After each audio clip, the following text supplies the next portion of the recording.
Hi there. So I'm not sure if you were aware of this, but pre-COVID, Home Depot held workshops for kids where they could make all kinds of wonderful things, usually out of wood. And a friend of mine had picked up some of these kits for a specific project. And since she wasn't able to do them, she has kindly donated them to the library to be used for our take and make kits. So there are 6 mini locker kits, and the mini lockers look like that, and 5 crane kits look like that.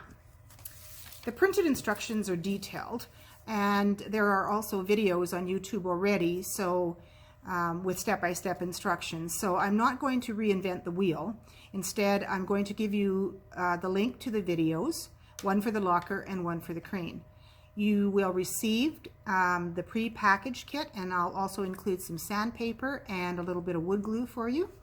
And these kits are for ages 5 and up.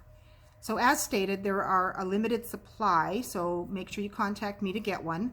And then please don't forget to take a picture of your completed project, because I'd like to see if these kits are actually being used and what your project turns out looking like. So I'd like to thank my friend for donating these, Home Depot for providing the kits, and YouTube's Thrift Diving for the great videos. And the links will be on a separate page of this video. So come and get your kits. Happy crafting. We'll see you again soon. Bye.